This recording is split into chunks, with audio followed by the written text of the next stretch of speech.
You remember where you were 1 year ago today when you heard the news about the tragic Woodmore bus crash.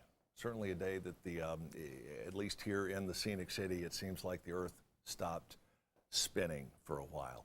Attorney C. Mark Warren is here. Mark, good to have you as always. Alexandria Frazier, it's nice to have you here as well. Hello. Tell us why you were here. You had a child that was on that Woodmore bus. I did. My 11-year-old, Sanasia, well, who most people know as simply Nene, Right. was on that bus that day. What went through your mind when you heard the news initially, right off the bat? When I heard it from her, my child is overly dramatic. So when I heard it from her, I'm thinking, okay, the bus hit a mailbox or the bus hit something on the side of the road. I'm thinking it's not that bad. But then she kept calling me. She kept calling me. She kept calling me. So at this point, I'm like, okay, for her to keep calling me, I got to get there. Because I had just left work. I was working at T-Mobile, and she kept calling me. And I'm like, I'm getting there, I'm getting there. So finally, I went there. And when I got on the scene, I kind of sat there. I sat there for maybe 7 minutes, like. Yeah. Mark, I ask you the same question. What went through your mind when you heard that there was a bus crash of this magnitude? The first thing that went through my mind is that this happened in Knoxville about 2 years earlier. That's the first thing that went through my mind. Right. Was that this tragedy had happened before in Knoxville, where actually Knoxville, 2 school buses had collided. Kids were hurt, kids were severely injured. And Knoxville at that point in time made a push toward putting seatbelts on school buses to prevent further tragedies. And because in Knoxville they did not complete the task, Woodmore occurred. And more children are going to be hurt in school bus crashes until we put seatbelts on school buses. Are we closer to making that happen here in Hamilton County? Absolutely. Joanne Favors and Todd Gardenhire sponsoring a bill that's currently in Nashville. Right. We pushed it. We took 4 busloads of people to Nashville to appear at these committee hearings. Alexandria, thankfully your daughter wasn't severely injured. I know you probably give thanks for that every single Every day. Right? If you had the opportunity to say something to Jonathan E. Walker, the driver of that bus, what would it be? I think I would tell him that that first week, I'm not gonna lie, I did not forgive him by no way, shape, form, or fashion. But I'm a devout Christian. I slip in my faith. I fall in it all the time.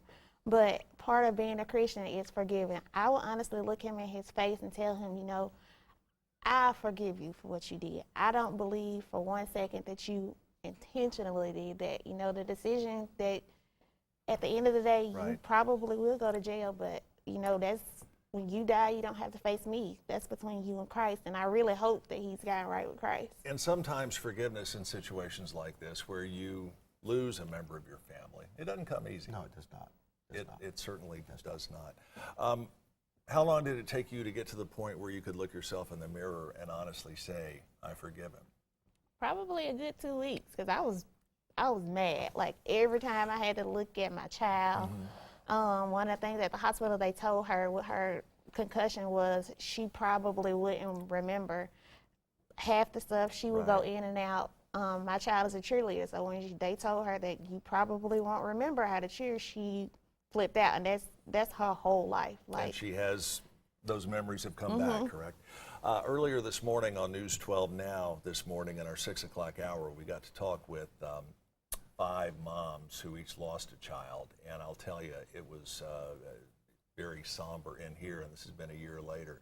And this is something that these parents are going to have to live with for the rest of their lives. Yeah. It's Well, part of what we can do, Chip, is turn a tragedy into a legacy, Right. where it does not happen again to someone else's children. Sure. And we can do that by putting seatbelts on school buses. It costs $7,000 to outfit these buses with seatbelts, and the school systems have 18 years to put seatbelts in school buses when they buy a new school bus. when can we start this process so this doesn't happen again?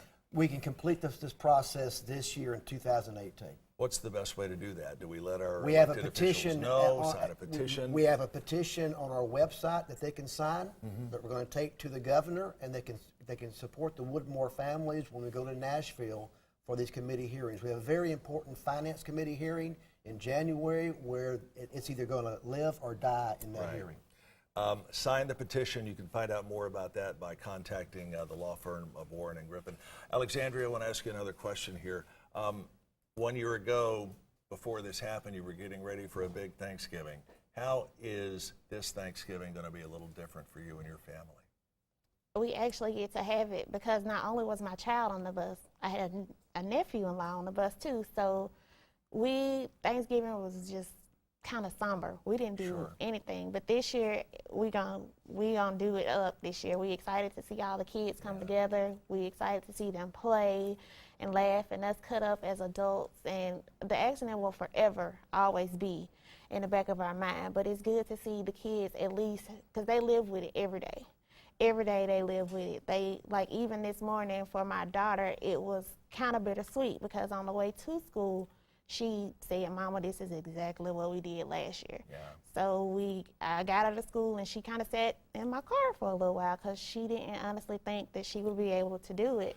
But her teachers at Chattanooga Girls Leadership Academy, they are amazing over there. I called them days ahead of time and let them know, and they have really rallied around her. In talking with the moms that were here in our studio a little bit earlier, each one obviously is handling this a little bit differently than the others. Some are handling it a little better.